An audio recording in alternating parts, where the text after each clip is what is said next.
I know what you're thinking. Not this title again. The future of the museum expands. How many times have we heard that? But I used to be a journalist, and so I still read the news. And I've noticed something. I've noticed sort of two headlines that seem to be creeping up a lot. One is all kinds of headlines about the future of this or that, and the other is a lot about fake news. And it's maybe because I like conspiracy theories, but I'm sort of sensing a connection here. So let's play a little game. This game is called Imagine the Future of Experience, the Fake News Edition. What's going to happen is I'm going to tell you a supposed headline, and you're going to tell me, is it fake news or is it real news? Got it? First one, it's easy. Museum of Ice Cream bans cell phones. Everyone who says real news, say real news. Real news. Everyone who says fake news. Fake news. Well, I sort of got some of you because it's actually real, even if it was only for one day. The Museum of Ice Cream said if you check your phone at admission, you can actually get in for free. Not a museum. It's real. That too. Here's the next one. Museum uses machine learning to resurrect a life-size Salvador Dali. Real news? Real news. Fake news?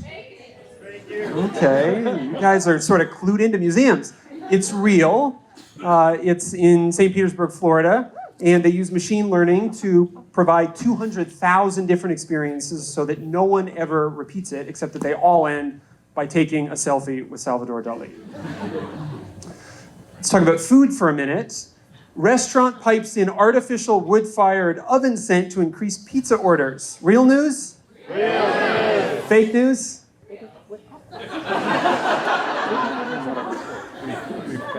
It's real. It's in Los Angeles, of course. The restaurant is called The, and it sort of makes me feel like there's a crystal ball. In 2021, MoMA exhibition on abstract impressionism pipes in scent of cigarette smoke and liquor. Right. Next one, humanoid robot creates and sells $1 million in artwork. Fake news. Real news? Real. Fake news? Real. Some of you aren't participating. Robot? It is real. You are looking at Ida, the first fake robot artist. A lot of people have taken issue with the styling of Ida and said this actually isn't an innovation, this is sort of a misogynist capitalist fantasy. So you can think about that. Let's talk about the future of linguistics. How about linguists create room-size voice-activated dictionary? Real news? Fake news? So many words. Okay. This one is actually real. And it's the project I'm working on. It's a new museum called Planet Word that's going to open in DC in May.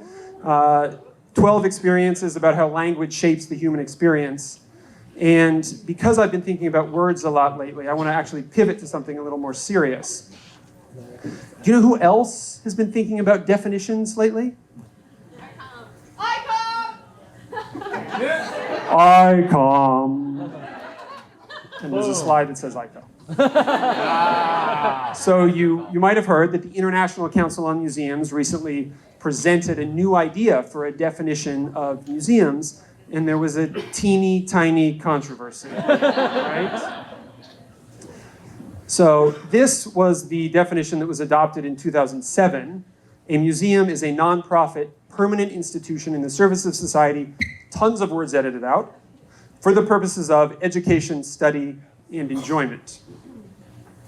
The new proposed definition was even longer, so there's even more words cut out, but it said museums are not for profit, aiming to contribute to human dignity, social justice, global equality, and planetary well-being.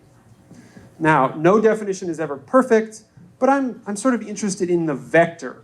So those who think that the new definition perhaps moves us in a new direction, be bold. Who says yay? Yay! Okay. Who says no, it does not?